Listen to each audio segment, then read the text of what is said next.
Welcome to the CRM settings. Basically, in this section, you can create your custom properties or edit an existing one that you have. You already have these ones that are pre-built, so you cannot really modify them. They are system properties. So basically, these are properties that you see when you're building a form, for example. So they're all associated with the contact.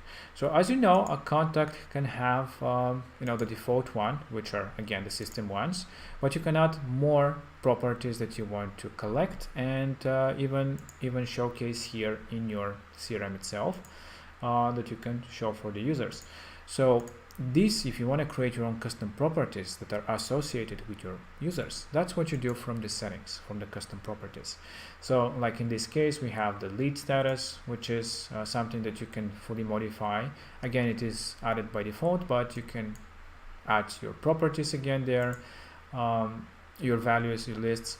So you can create different properties yourself as well. So let's say we want to collect, I don't know, what kind of properties do we have. Let's say that we want to collect age. Age is very important for our CRM, so for some reason.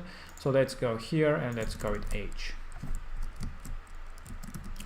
Age. So this will be a property that you can add a description if you wish. Let's say that it is a number, because it can only be a number, but you have different options such as true or false. If you want it to be a date, an email, a list of different options. So you have these field types, but for the sake of the example, because it's an age, it will be a number. And you have the ability to have it in the forms. So this is important. So if you want to collect this property, you want values when somebody fills a form to actually this value to be associated with the contact, you have to use this property in the form. So click on Save Property, and that will now create the age at the bottom. So it's a number. So yeah, this is it. This is how you create an age property. So when you go to the contacts now, we'll see that Sarah. Now the demo one, you have the age at the bottom. So this is how you create properties, and all of them will be listed at the bottom as options. And of course, if you want to show the age here, you can just select it. It will show as part of the columns. So this way you can organize your properties easily from here, and I'll show you in a moment how you can use them in a form. The other thing you can manage is the tags. This particular moment we don't have any tags, but let's create a new one. Let's go with maybe seniors. And you have this tag, so you can tag all the users who are seniors with this tag, for example. View all the users that are being tagged with this tag. So you can create different tags this way, or you can also create tags from here. So when you add a tag, you can just create a new one. We can assign the senior to this person, create a new tag, like I said, if you wish. And this is for organizational purposes that you can do in the settings.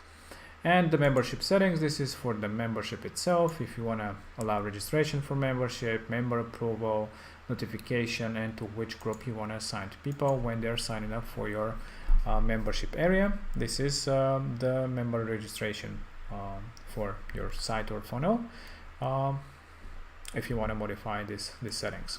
So how do you use the custom properties, which is very important if you want to collect this data from your website. So when you have a page, let's go to a page that we collect information, let's say appointment, and this we have a form. So now in the form, when you edit it and when you create a new field for your form, of course you'll see all the properties first, all the ones that you have by default, and at the bottom you have the age.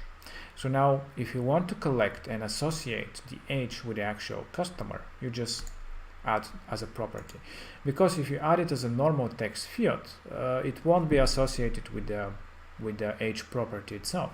You can still create different fields, but this will not be, again, you'll collect this information, you will store it, you have it, but it will not be as a property of the user itself. So if you wanted really to have it as part of their profile, just make sure that you create them as a property first, and then added to the form itself.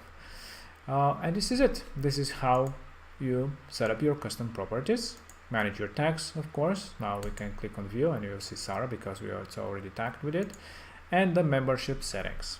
This is it. Very simple and easy, but if you have any questions, don't hesitate and let us know.